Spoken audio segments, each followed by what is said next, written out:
Genghis Khan जिसने हमला किया, जो मंगोलिया से आया था, मंगोलिया रशिया और चाइना के दरमियान में है, तो उसने अपना सफीर भेजा था, ये बनी अब्बास को सफीर भेजा।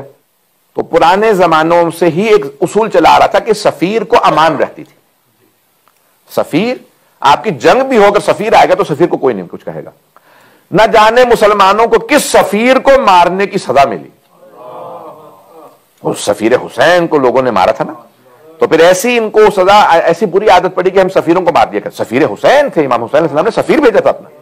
तो अब क्या किया, वो सफीर मंगोलिया के चंगेज खान का सफीर आया, तो मुगल इसने अब्बासी बादशाह ने उसका सर कलम कर दिया और संदूक में रख के उसका सर वापस भेजा। वापस सर पहुंचा तो चंगेज खान जो सुकून से बैठा हुआ था, जालिम जाबिर, तो उसने कहा ये क्या, कभी ये जो अब ये मुसलमान है, एक बगदाद में उनका कैपिटल है, बगदाद से ये आपके लिए आया तोहफा, वो खोलो। खोला तो उसमें सर था। कहीं किसका सर है? उन्होंने देखा, उन्होंने कहा भी आपके सफीर का। तो उसने कहा मैं इसका बदला लूंगा, फौज तैयार करो। वो पूरी फौज लश्कर लेके चला और उसने मुसलमानों की हुकूमतों की ईंट सींट बजा दी। खारजम और ये ताशकंद, ये सारी मुस्लिम स्टेट्स सारी उसने ताराज कर दी और बगदाद तक आया। और फिर उसने आने के बाद सबके सर कलम किए के बाद उसके किताबों को आगे, हलाकू खान उसका पोता था, उसी का पोता था, हलाकू कहते हैं अरबी में, और हमारे यहाँ उर्दू में हलाकू खान कहते हैं भारत। तो अब Hulagu Khan, Ganges Khan English में कहा जाता है, चंगेज खान को चलेंगे ना। तो ये बहुत बड़ा एक इजाफा है तारीख में मुसलमानों की, जो कभी धब्बा धुल ही नहीं सकता कि चंगेज खान आया, उसने ताराज कर दिया सारा के सारा हुकूमत को, और उसके बाद फिर उसका पोता जो था हलाकू खान, वो मुसलमान हुआ। बगदाद की पूरी तारीख उठा के देख लीजिए, बेइंतहा वहां पे सादात मौजूद थे, शिया मौजूद थे, लेकिन अब्बासी जो दौर था उसमें बेइंतहा मजालिम। और फिर जब चंगेज खान और हलाकू खान ने हमला किया तो फिर आज तक वो हमें कहा जाता है कि भी शेख तूसी जाके मिले बादशाह से।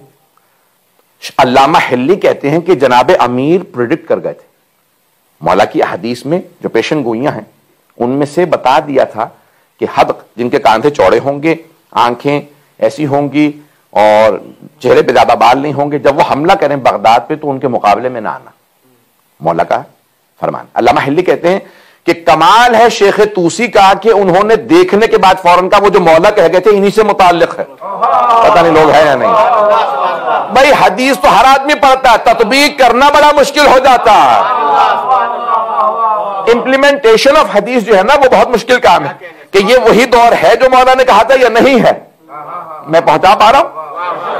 तो अब शेख तूसी ने कहा वो मौला कह गए थे कि एक गुरु बाहर से आएगा, मंगोल से या एशिया की तरफ से, यानी कहा कि बहुत दूर से आएगा और आने के बाद हमला करेगा, इस रास्ते से आएगा, बगदाद पर जब हमला करे उनके मुकाबले में ना आना, जो उनके मुकाबले में आएगा वो उसको मार देगा।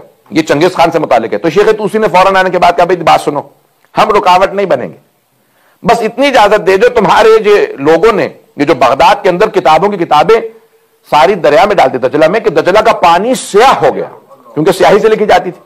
तो कहा हमारी किताबें भी इसमें बहुत बर्बाद हो रही हैं, हम रुकावट नहीं बनेंगे, तुम हुकूमत छीनना चाहते हो, हमें सिर्फ हमारी जो किताबें हैं ले जाने दो, मैं यहां से चला जाऊंगा। कहा कहां जाओगे? कहा नजफ।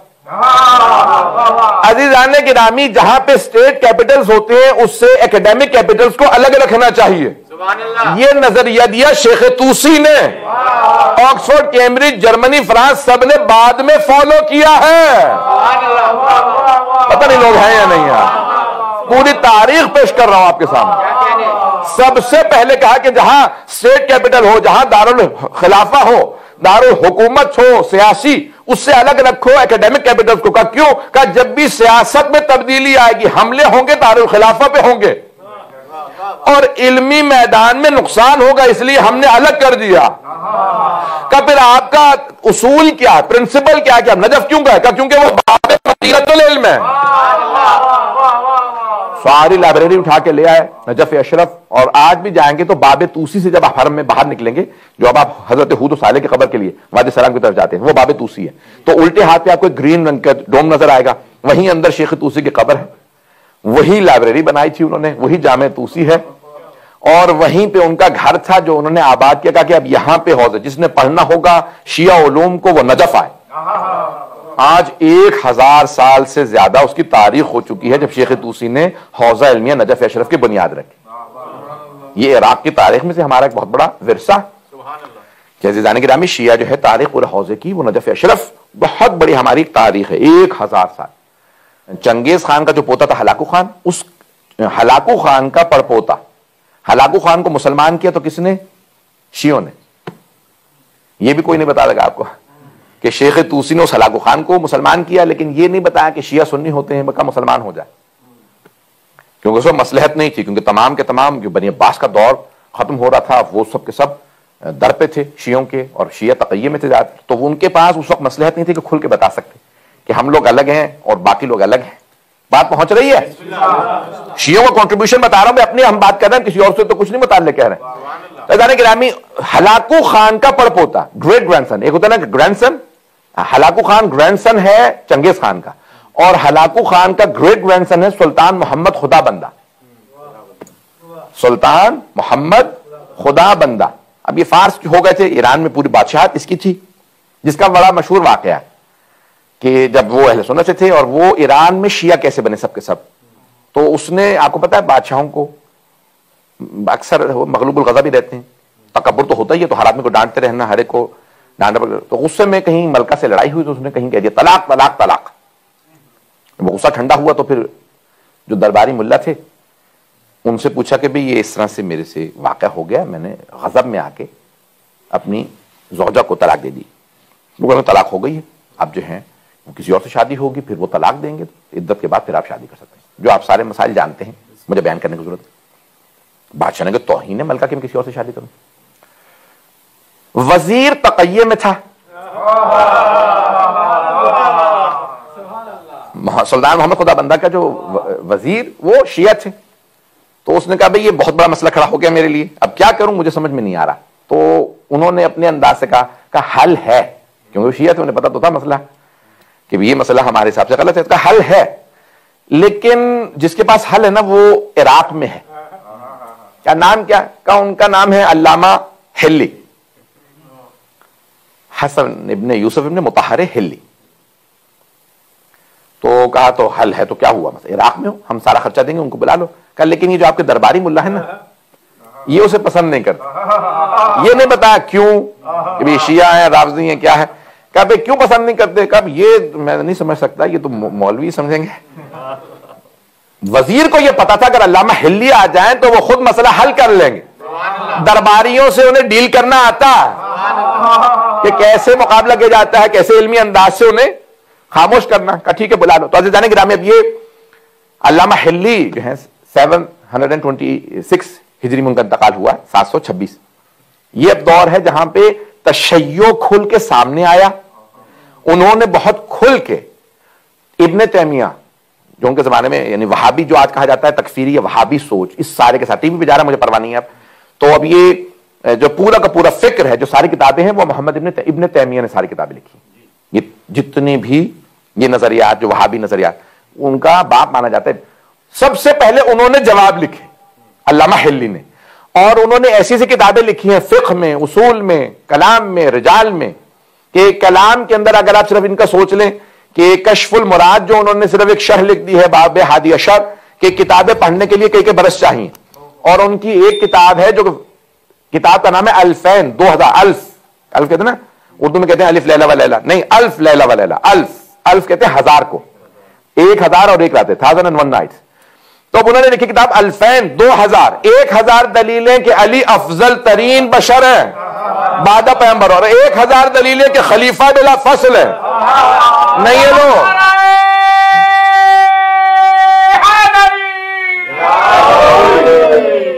गौर फरमा रहे थे जाने की तरफ। तो उन्होंने किताब 2000, किताब का नाम ही है 2000, 1000 दलीलें कि मौला अफजल हैं और 1000 के खलीफा बिला। कहना बड़ा आसान है, मैं बड़े बड़े उलमा से कहूंगा 100 दलीलें लिखो, 100, 1000 नहीं 100, तो बहुत से नहीं लिख पाएंगे। आजकल ये आलम हो गया, और लोग हर जगह आदमी टीवी पे जाके बैठ जाता है तशय्यो का जो है नुमाइंदगी करने के लिए। ये पाकिस्तान से मुताल्लिक कह रहा था, चलें चला गया तो चला गया हो। तो जाने के नामी अब ये बहुत जरूरी है मसला। तो अब 1000 दलीलें उस जमाने में उन्होंने लिखी, और मुख्तसर सी बात, इंसान पढ़े तो सोचना पड़ता है कि क्या कह रहे हैं ये, इतनी बारीकी से। अब एक मरतबा दावत दी गई, तो अब ये दौर है अल्लामा हिल्ली का। वो आए, और आने के बाद देखा तो अब वजीर ने कहा भाई मैंने तो एहतमाम किया था आपके लिए, आए तो देखा कहीं ना कुर्सी बैठने के लिए ना कुछ एहतमाम। दरबारी मुल्लाओं ने पूरा मंसूबा बना रखा था कि भाई वह खड़ा रहे आके, और कोई कुर्सी ना लगाए, उनके बैठने की जगह ना हो। अल्लामा हिल्ली बहुत समझदार, यानी आप जानते ना कि कमसिनी के अंदर मुज्तहिद बन गए थे, जीनियस से। जैसे दरबार में आए तो उन्होंने फौरन जूते उठा के अपने बगल में रखे और तख्त पे आके बैठ गए। सारे के सारे मुल्लाओं को मौका मिल गया, कहा इसे दरबार के आदाब नहीं आते, अव्वलन तो जूते उतार के बगल में रखे, दूसरे बादशाह सलामत आपके सामने ये झुके नहीं, और तीसरे तख्त पे बैठ गए। बादशाह को बहुत गुस्सा, एक तो चंगेज खान की नस्ल से, पता नहीं लोग हैं या नहीं। तो अब फौरन अपने वजीर से कहा, किस आदमी को तुमने बुलाया है, भी कमजोर से पतले दुबले, और आने के बाद जो है वो मेरे तख्त पे साथ बैठ गए। उन्होंने कहा हुजूर आप खुद ही बताइए कि क्या मामला है, मैं तो आपकी नुमाइंदगी नहीं कर सकता। तो उन्होंने कहा कि भाई रुकू सुजूद अल्लाह के लिए है, बादशाहों के लिए नहीं, इसलिए हम झुक के ना रुकू करते हैं बादशाहों को, ना सजदे करते हैं। तवज्जो हो। दूसरे कुरान में जहां जगह चाहो पाओ वहां बैठ जाओ, तो जगह तो तख्त पे ही थी। तो आदाब तो दरबार वालों को नहीं आते कि पहले के इसीलिए मसनद बिछा दी जाए, पता नहीं लोग है या नहीं, न जाने किसे किसे खड़ा रखा था। बात बहुत रही है। और तीसरे जूते मैंने अपने बगल में इसलिए रख लिए थे क्योंकि चौथे इमाम ने, हमारे नहीं, उन्होंने नाम लिया, मैं मजबूरन नहीं ले रहा हूं, तो उन्होंने चारों के नाम लिखा कि उन्होंने रसूल खुदा के मस्जिद नबवी से जूते चुरा लिए थे। तो उन्होंने कहा इमाम अहमद बिन हंबल तो थे ही नहीं रसूल खुदा के जमाने में, वो तो 175 साल बाद आए, ये आपने इतनी बड़ी तोहमत लगा दी उन पे। तो कहने लगे नहीं मुझसे गलती हो गई, वो उनसे पहले इमाम शाफी रहे होंगे। उन्होंने कहा वो 135 साल बाद आए हैं, वो भी रसूल खुदा के जमाने में नहीं थे। कहा फिर मुझसे धोखा हो रहा है, वो इमाम मालिक रहेंगे जिन्होंने चोरी की हो। तो इमाम मालिक चोर रहे होंगे। उन्होंने कहा नहीं वो 95 बरस बाद आए हैं। तो उन्होंने कहा फिर इमाम अबू हनीफा चोर होंगे। कहा नहीं वो 75 बरस बाद पैगंबर के पैदा हुए। तो उन्होंने अपने जूते निकाले, रखे, पहने।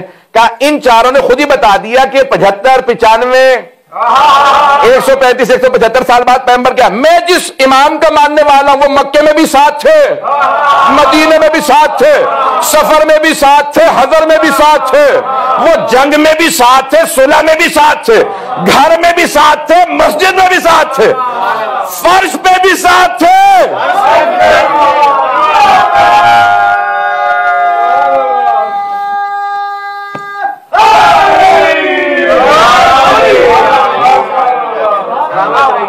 अब बादशाह समझ गया ये आम आदमी नहीं। तो कुछ देर इधर उधर के सवालात पूछे, बातें की, उसके बाद पूछा कि भाई ये तलाक का मसला है इस तरह से, तो तलाक हो गई या नहीं। उन्होंने कहा नहीं, अव्वलन पहले शर्त यह है कि अरबी में तलाक दी जाए, अंशी तालिक कहा जाए। तो कहा नहीं मैंने ऐसे नहीं, मैंने तो कहा तलाक। तवज्जो। तो कहा अरबी में पढ़ी जाए, सीगा तलाक को अरबी में पढ़ा जाए। नंबर 2, इंसान होशो हवास में हो, गैज़ो गज़ब में नहीं। तीसरी शर्त यह है कि 2 आदिल गवाह मौजूद हों। पता नहीं लोग हैं या नहीं। बाकी ये सारी शराइत बताएं। बादशाह ने कहा इनमें से कोई शर्त पूरी नहीं थी। कहना तेरी बीवी को इद्दत की जरूरत है, न दूसरी शादी की, वो भी तेरी ज़ौजियत में है। अब बादशाह ने कहा कि आप जो मांगेंगे अता करूंगा, सोना कहे तो सोना दूंगा, चांदी कहे तो चांदी दूंगा, दिरहम दिनार जितना कहेंगे तोल दूंगा। कहा मुझे तुझसे कुछ नहीं चाहिए, न सोना चाहिए, न चांदी, न जवाहरात। तो कहा क्या चाहिए आपको। कहा बस हमें ईरान में तबलीग की इजाजत दे दे।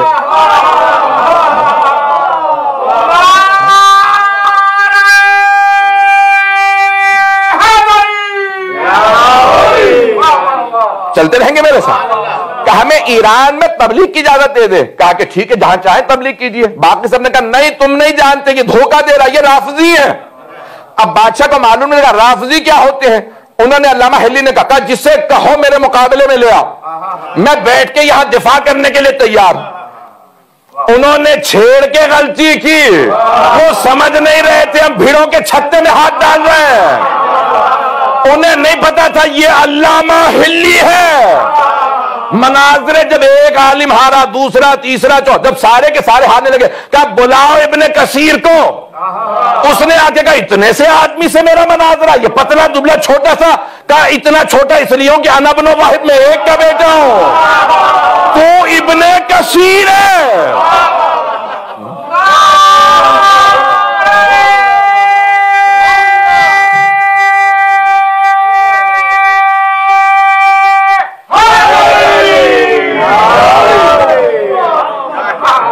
उन्होंने मनाजरे शुरू की। अल्लामा हिल्ली ने पूरे के पूरे ईरान के अंदर तशय्यो फैलने लगा। अज़ीज़ाने गिरामी, बादशाह ने ऐलान कर दिया कि मैं ऐलान करता हूं आज से मैं शिया हूं। तवज्जो हो। अब आप जानते हैं ना, जो बादशाहों से मोहब्बत करने वाले थे ना उन्होंने दलील सुनी ना परखी का। इतना बड़ा जालिम बादशाह एक ही लहजे के अंदर इसने शिया कर लिया, इसका मतलब है ये हक होगा। सारे के सारे बादशाह के साथ साथ शिया होने लगे और कई लोग तकय्ये में चले गए जो आज तक कहते हैं हमारे यहां तकय्या हराम है। उनकी नस्लें की नस्लें फिर शिया रह गई। तो जाने गिरामी, अब ये अल्लामा हिल्ली ने बहुत ज्यादा, फिर एक मर्तबा बादशाह ने कहा अब मैं शिया भी हो गया, मेरे दरबार में आप रही, ये सारे दरबारी मुल्ला निकाल दूंगा। कहा नहीं, मैंने एक दरबार लिया, वो है नजफ का, मैंने अली का दरबार लिया, मैं किसी और के दरबार पर नहीं रुकने वाला। तो कहा फिर, कहा मैं वापस जा रहा हूं। कहा लेकिन मैं जब शिया हो गया तो कौन मुझे निजाम बताएगा और ये सारा का सारा निजाम किस तरह से बनाया जाएगा, ये महल में चाहता हूं। तो कहा कि मेरे पास एक आदमी है कि जिसकी काबिलियत में दो राय नहीं है, वो तमाम उलूम व फनून के अंदर माहिर है, कुछ अरसे के लिए आपके पास आ जाए। मेरे शागिर्द भी हैं, उस्ताद भी, फिक़्ह अल्लामा ने उनको सिखाया था, फलसफा उन्होंने अल्लामा को पढ़ाया था। कहा वो कौन है? कौन का नाम है? ख्वाजा नसीरुद्दीन तूसी है आपके ईरान के, लेकिन अरब में रहे हैं तो अरबी फारसी दोनों पे मुसल्लत हैं। तवज्जो हो। ख्वाजा पैदाइशी तौर पे इस्माइली थे, शिशमामी थे, 12 इमामों को नहीं मानते थे। जब इंतकाल हो रहा था तो काज़मैन में मर रहे थे। तवज्जो। तो इस्माइलियों ने कहा कहां ले जाए आपको, मरने वाले आप? कहा मेरा आखिरी अय्याम है बस। कहा कहां ले जाए, नजफ या करबला? कहा नहीं, बाबुल हवाइज की बारगाह में मरूं, कहीं और चला जाओ। पता नहीं लोग है या नहीं है। क्या बाबुल हवाइज की बारगाह, ताकि लोगों को याद रहे ये 6 इमामी नहीं था, 12 का हो गया था। क्या मुझे यही दफनाना इनके कदमों में? क्या कब्र पे क्या लिखे? मैं पूरा खूने जिक्र दे रहा हूं इस वक्त। कब्र पे क्या लिखे? आयतुल्लाह लिखे, अल्लामा लिखे, मुहक्किक लिखे, टाइटल क्या लिखे, कौन कौन से अलकाबात का? सूरह कहफ की आयत का बस ये टुकड़ा कब्र पे लिख देना, व कल्बुहुम बासितुन ज़िराइहि बिल वसीद। असहाबे कहफ का कुत्ता उनके सामने टांगे फैलाए सो रहा है। क्या मेरी कब्र पे भी यही लिखना? इनके सामने अगर हुक्म खुदा ना होता मैं कहता टांगे समेट देना। अब समझ में आया कि कितने बड़े बड़े उलमा हैं। ये वो दौर है कि जहां तशय्यो फैला है। इन उलमा की जहमतों से लोग शिया हुए सारे। ये अल्लामा हिल्ली ने, ख्वाजा नसीरुद्दीन, इन्होंने पूरा इलाके शिया कर दी, ये पूरा ईरान।